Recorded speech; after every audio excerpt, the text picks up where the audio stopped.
지금까지 부산에선 3명의 확진 환자가 확인되면서 누적 환자가 79명이 됐습니다. 이런 가운데 부산 확진 환자 1명이 코로나19 사태 이후 첫 완치 판정을 받았는데요. 하지만 초기 감염 환자들은 대부분 열흘이 넘도록 아직 양성 반응을 보이고 있어서 조금 더 경과를 지켜봐야 할 걸로 보입니다. 이만희 기자입니다. 부산에서 코로나19 첫 완치자가 나왔습니다. 첫 확진 환자가 발생한 지 열흘 만입니다. 30대 여성인 이 완치자는 지난달 25일 부산 50번째 확진 환자로 판정될 때부터 비교적 증상이 가벼웠고 평소 건강도 양호했던 것으로 전해졌습니다. 50번 환자는 확진 당시에도 인후통 등 가벼운 증상만 있었으며 입원 이후에는 곧 증상이 좋아지고 28일과 29일 검체 채취를 하여서 검사한 결과 모두 음성이 나와 일단 완치는 됐지만 퇴원 뒤에도 2주간 격리시설에 머물며 상태를 지켜본 뒤 귀가 여부가 최종 결정됩니다. 하지만 이 완치자 외에 초기 확진 환자들은 아직도 대부분 양성 반응을 보이고 있어서 좀 더 경과를 지켜봐야 할 것으로 보입니다. 부산시는 일부 고령층 환자들이 폐렴 증세를 보이고 있긴 하지만 대부분의 확진 환자들은 상태가 양호하다고 밝혔습니다. 2차 검사를 해서 2번 다 음성이 나오면은 저희가 격리 해제 조건에 맞춥니다. 그래서 이분들 중에 아무 증상이 없는 경우에는 저희가 이제는 검사를 조금 더 진행을 하려고 하고 있습니다.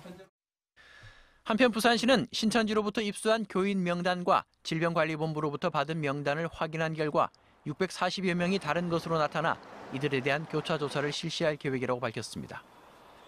MBC 뉴스 이만흥입니다. 부산 지역 코로나19 확진 환자 가운데 특히 대구에서 유입된 사례가 눈에 띄는데요. 부산으로 원정 검사에 나서거나 친척 집에 왔다가 확진 판정을 받은 겁니다. 현재 대구의 절박한 사정과 어렵지만 부산도 힘을 보태야 하는 상황을 단적으로 보여준다고 할 수 있습니다. 현지호 기자입니다. 어제 부산 지역에서 추가로 확진 판정을 받은 사람은 모두 3명. 이 가운데 2명은 대구와 연관돼 있습니다. 77번째 확진 환자는 대구에 사는 74살 남성으로 지난달 29일 직접 차를 몰고 해운대구 보건소를 찾았습니다. 의심 환자가 폭발적으로 늘며 현지 선별진료소 이용이 어려워지자 부산까지 넘어와 검사를 받은 걸로 보입니다. 부산에서 진단받고 대구로 관리를 이관하고자 하였으나 고령의 고위험군에 해당되고 본인의 희망에 따라 부산에서 입원 치료하게 되었습니다. 다른 78번째 확진 환자는 지난달 22일 대구에서 부산으로 전입했으며 구체적인 전입 경위와 이유 등은 확인되지 않은 상태입니다. 앞서 대구에 사는 한 모녀가 지난달 20일 부산 외갓집을 방문했다 양성 반응을 보이는 등 대구에서 부산으로 이동해 확진 판정을 받는 사례가 늘고 있습니다. 자기 차로 타러 와가지고 병원 같은 데 가서 접수해가지고 검사를 해보려고 가버리는 거예요. 대구는 검사하러 가면 뭐 5일씩 기다리라 그러거든요. 부산시는 대구 관련 확진 환자들에 대한 역학조사를 진행하는 한편 대구에서 유입된 유증상자와 의심 환자 등 관련 현황을 파악 중이라고 밝혔습니다. MBC 뉴스 현지호입니다. 어제도 읍면 우체국과 농협, 약국 등에서 정부 공급 마스크가 판매됐지만 순식간에 동일하면서 주민들이 불편을 겪었습니다. 이 마스크 품귀 현상이 심각한 가운데 수십만 장의 마스크를 창고에 쌓아두거나 인증받지 않은 불법 마스크를 제조한 일당이 경찰에 적발됐습니다. 류재민 기자입니다. 기장군의 한 우체국. 이른 아침부터 끝이 보이지 않을 정도로 사람들이 길게 늘어섰습니다.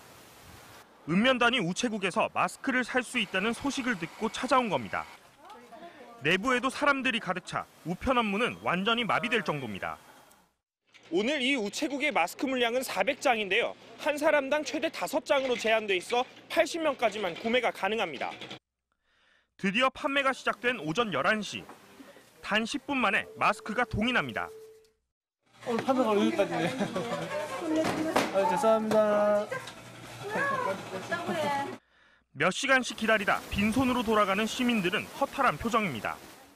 네, 10분 만에. 오늘 8시부터 줄이 서 계셨어요. 매일 350장 안팎이 공급되지만 마스크 수요를 따라가긴 역부족입니다. 80명분을 판매를 하는데 돌아가신 분들하고 다 하면 한 200분 이상이 돌아가신 것 같아요. 그래서 좀 더 많은 물량이 내려와서 대기를 많이 안 하고 원활하게 판매가 됐으면. 특히 도심 접근이 힘든 읍면 주민들을 위해 읍면 단위 우체국에서 판매하는 취지와는 달리 타 지역에서도 소식을 듣고 찾아오는 바람에 정작 해당 지역 주민들은 사지도 못합니다. 사람들만 주면은 괜찮지만 그거 확인 없이 그냥 막 주니까는 모여서 사는 사람들은 살 수가 있으니까 못 사죠. 마스크가 품귀 현상을 겪으면서 이를 이용한 범죄도 잇따르고 있습니다. 마스크 28만 개를 생산해 시중에 내놓지 않고 창고 4곳에 나눠 보관하는가 하면 모텔 안에서 불량 마스크 만여 장을 만들어 판매한 일당도 경찰에 적발됐습니다. 단속된 마스크는 정품과 달리 제품 표면에 제조사 명칭, 제조일자, 사용기한 등 의무 기재 사항이 전혀 표시되어 있지 않습니다. 정부는 기존 우체국과 농협, 약국 등 공적 판매처를 편의점까지 확대하는 방안을 검토하고 있지만 수급 물량 확대는 물론 기장군과 연제구처럼 지자체를 통한 마스크 직접 공급 등 공급 방식의 개선이 필요하다는 목소리가 높습니다. MBC 뉴스 류잼리입니다. 다음은 오늘 아침 신문 살펴보겠습니다. 먼저 국제신문부터 만나보시죠. 부산의 첫 코로나19 확진 환자가 확인된 지 11일째로 접어들면서 향후 2주가 분수령이 될 전망이라는 소식입니다. 현재 신천지 교회 신도를 대상으로 한 전수조사가 진행되고 있는 데다 부산에선 온천교회 이후 이렇다 할 추가 확진자가 나오지 않고 있기 때문이라는데요. 부산에선 접촉으로 인한 감염이 31.6%에 달하는 만큼 시민 스스로가 방역 주체가 되는 게 중요하다고 전했습니다. 다음 기사입니다. 저비용 항공사 제주항공이 이스타항공을 인수하기로 하면서 국내 항공업계가 대한항공과 아시아나항공, 제주항공의 빅3 체제로 재편된다는 소식입니다. 제주항공은 이스타항공의 경영권 인수를 위해 보통주 497만 천주를 545억 원에 계약했다고 밝혔는데요. 수송객 점유율 기준으로 국내선은 2위, 국제선은 3위에 오르게 될 걸로 예상돼 업계 2위 자리를 두고 아시아나항공과 경쟁을 벌일 전망이라고 전했습니다. 다음은 부산일보입니다. 부산의 코로나19의 주요 진원지는 온천교회와 신천지, 대구 지역 확진자 접촉 등 3곳으로 나타났다는 소식이 일면에 실려 있습니다. 신문이 자체 제작한 부산 코로나19 진원지별 확진자 관계도에 따르면 최대 진원지는 30명을 기록한 온천교회, 다음은 대구 관련 10명 순인데요. 현재 5명이 신천지 관련자는 일부 대구 관련 사례가 신천지와 연관이 있을 걸로 추정돼 더 늘어날 가능성이 있다고 신문은 전했습니다. 오늘 마지막 기사입니다. 코로나19로 전반적인 소비가 위축됐지만 집에서 혼밥, 혼술을 즐기는 집콕 쪽을 위한 제품 매출을 늘었다는 소식입니다. 한 대형마트의 전체 주류 매출은 지난해 같은 기간보다 12% 늘었고 돼지고기도 13% 늘었다고 전했는데요. 면역력 관련 건강보조식품이나 공기정화식물, 집안에서 할 수 있는 레고 같은 취미생활 아이템들도 인기를 누리고 있다고 전했습니다. 지금까지 아침신문 살펴봤습니다. 아침과 저녁으로는 꽤 쌀쌀하지만 낮에는 온화한 봄 기운이 감돌고 있습니다. 부산은 어제만큼은 아니지만 한낮에 13도까지 올라 포근하겠습니다. 다만 내일 오후부터 찬 공기의 세력이 강해지겠습니다. 특히 절기 경칩인 모레 아침 기온은 0도까지 떨어지겠고요. 바람도 강해서 체감온도는 영하권을 보이겠습니다. 현재 부산 곳곳에 구름이 많이 지나고 있습니다. 동해상에서 만들어진 약한 비구름대가 해안가로 유입되고 있는데요. 따라서 오늘 오후까지 기장 등 부산 동쪽 해안과 울산 해안에서는 빗방울이 조금 떨어지는 곳이 있겠습니다. 이어서 자세한 지역별 기온 살펴보겠습니다. 오늘 아침 기온은 부산과 양산이 5도 등으로 어제와 비슷하게 시작하고 있습니다. 내륙 지역들은 어제보다 기온이 떨어져 다소 추운데요. 낮 기온은 부산과 양산이 13도, 울산과 창원이 11도로 어제보다 1도에서 2도가량 낮겠습니다.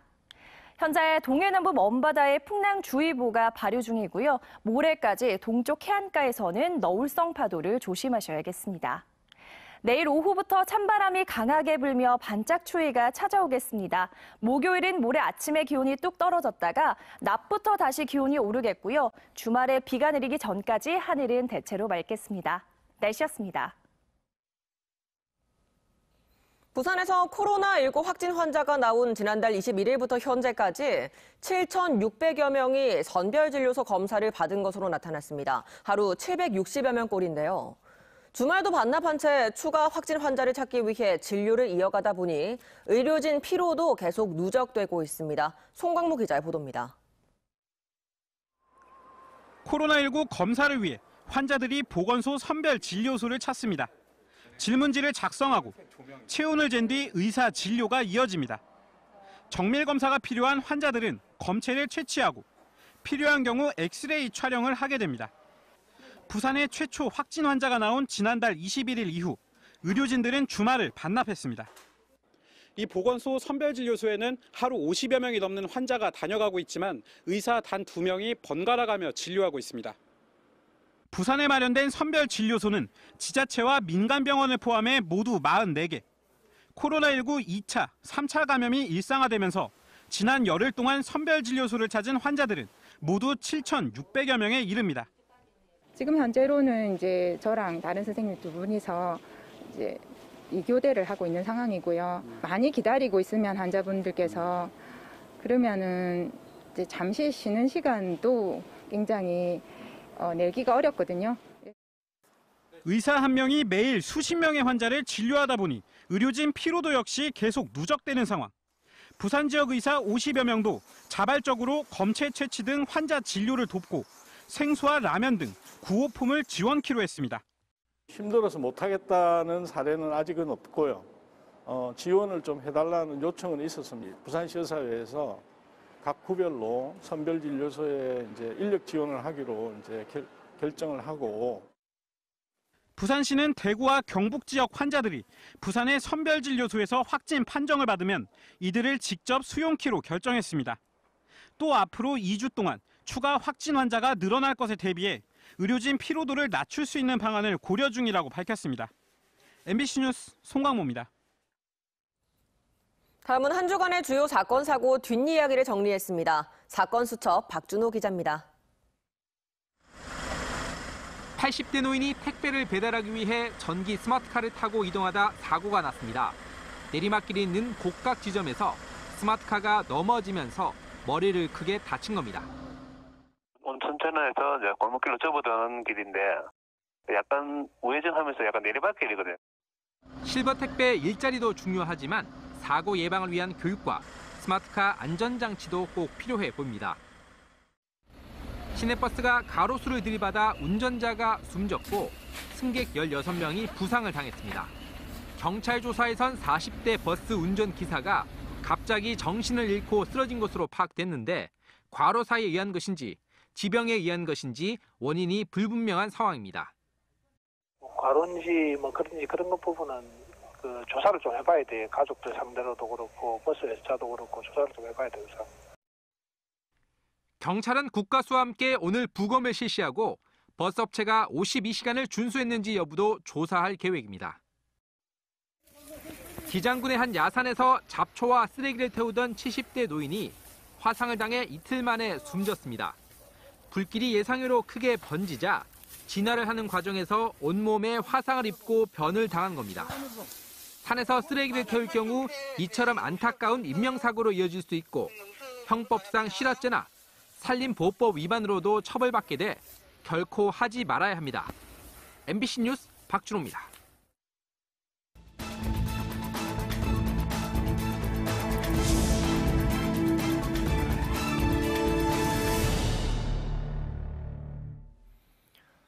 어제 저녁 6시 10분쯤 수영구 광안동의 한 다세대 주택 1층에서 가스가 폭발했습니다. 이 사고로 51살 A씨 부부가 다쳐 병원으로 옮겨져 치료를 받고 있으며 주민 10명이 긴급 대피했습니다. 경찰과 소방당국은 베란다에 설치된 보일러의 전원을 켜는 순간 폭발이 일어났다는 A씨의 진술을 토대로 LPG 보일러가 폭발한 것으로 보고 국가수 등과 합동 감식을 통해 정확한 폭발 원인을 조사하고 있습니다.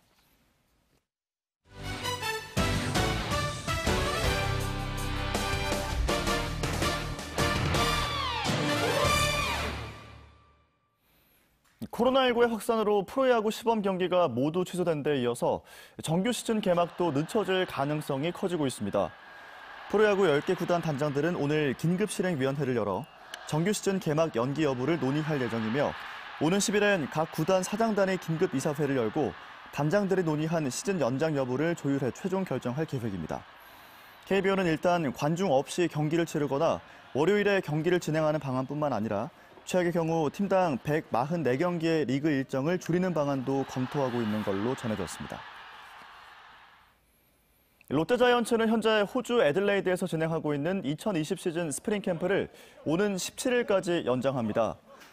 롯데는 당초 올 시즌 스프링 캠프를 오는 5일까지 진행할 예정이었지만 코로나19의 여파로 인한 선수단 보호 차원에서 호주 스프링 캠프 일정을 12일 연장하기로 결정했습니다. 또한 시범 경기 일정이 전면 취소됐고 국내에서 정상적인 단체 훈련과 연습 경기 진행이 어려울 걸로 판단돼 남은 훈련 일정 동안 자체 청백전을 계획하고 있습니다. 코로나19의 확산으로 남자 프로농구 정규리그 일정이 4주 동안 중단됩니다. 한국농구연맹은 어제 긴급 이사회를 열어 오는 28일까지 정규리그를 중단하기로 결정하고 29일 리그가 다시 진행되면 정규리그 잔여 일정 57경기는 일단 정상적으로 소화한 뒤 포스트 시즌 일정은 다시 이사회에서 결정하기로 했다고 밝혔습니다. 여자 프로농구는 선수들이 외부와 차단된 숙소에서 생활하며 현재 진행하고 있는 무관중 경기를 이어나가기로 했습니다. 경찰이 지자체로부터 거주지가 확인되지 않는다고 통보받은 신천지 교인 442명의 소재를 모두 확인했습니다. 부산경찰청 신속대응팀은 어제 오후 5시까지 410명의 소재를 찾아내 거주지 확인을 요청한 각 지자체에 통보한 뒤 나머지 32명에 대해 추가로 소재 파악을 마무리했다고 밝혔습니다. 부산 지역 15개 경찰서 가운데는 남부경찰서 소재 파악이 130명으로 가장 많았고 사상경찰서 68명, 해운대경찰서 43명, 동래경찰서 34명 순인 것으로 나타났습니다. 코로나19 사태로 지역 소비가 크게 위축되자 부산시가 지역 화폐인 동백전의 캐시백 행사를 연장하기로 했습니다. 부산시는 지난달 말 종료 예정이던 동백전 10% 캐시백 행사를 이번 달 31일까지 연장한다고 밝혔습니다. 이는 지역 소상공인 생업 분야 전반에서 예약 취소와 매출이 급감하는 데 따른 조치로 부산시는 시민들도 현명한 소비에 적극 나서달라고 호소했습니다. 코로나19 확산 차단을 위해 전국의 각급 학교 개학이 2주 더 추가 연기된 가운데 부산교육청은 이 기간 동안 학습 공백을 최소화하기 위해 가정학습 지원 계획을 마련했습니다. 초등학생의 경우 담임교사가 제공하는 주간학습 계획안에 따라 온라인 학습을 할 수 있는 초등 원터치 공부방을 운영합니다. 중고등학생에게는 학년별, 고과별, 자기주도적 학습법을 안내합니다. 부산교육청은 부산진로진학지원센터 홈페이지를 최대한 활용하되 중학생은 이학습터와 중고교생은 EBS 온라인 교실을 추가 이용하도록 했습니다. 경남 양산시는 최근 양산시 소주공단에 있는 하나필터 회사가 식품의약품안전처로부터 마스크 공장 신설에 따른 품목 허가를 승인받았다고 밝혔습니다. 하나필터는 이에 따라 이번 주부터 하루 4만여 개의 마스크를 생산합니다. 이번 허가 승인은 양산시 부시장 등이 식약처를 방문하는 등 선제적인 대응에 나서 40일 이상 걸리는 절차가 열흘 만에 마무리됐습니다. 이와 함께 양산시는 어곡동 블루인더스도 신규 품목 생산 허가를 받아 어제부터 하루 5만 장의 마스크를 추가 생산할 수 있게 됐다고 덧붙였습니다. 아침과 저녁으로는 꽤 쌀쌀하지만 낮에는 온화한 봄 기온이 감돌고 있습니다. 부산은 어제만큼은 아니지만 한낮에 13도까지 올라 포근해지겠습니다. 다만 내일 오후부터 찬 공기의 세력이 강해지겠습니다. 특히 절기 경칩인 모레 아침에는 기온이 0도까지 떨어지겠고요. 바람도 강해서 체감온도는 영하권을 보이겠습니다. 현재 부산 곳곳에 구름이 많이 지내고 있습니다. 동해상에서 만들어진 비구름이 약하게 해안가로 유입되겠는데요. 따라서 오늘 오후까지 기장 등 부산 동쪽 해안과 울산 해안에서는 빗방울이 조금 떨어지는 곳이 있겠습니다. 내일 오후부터 찬바람이 강하게 불며 반짝 추위가 찾아오겠습니다. 목요일은 모레 아침에 기온이 뚝 떨어졌다가 낮부터 다시 기온이 오르겠고요. 주말에 비가 내리기 전까지 하늘은 대체로 맑겠습니다. 날씨였습니다.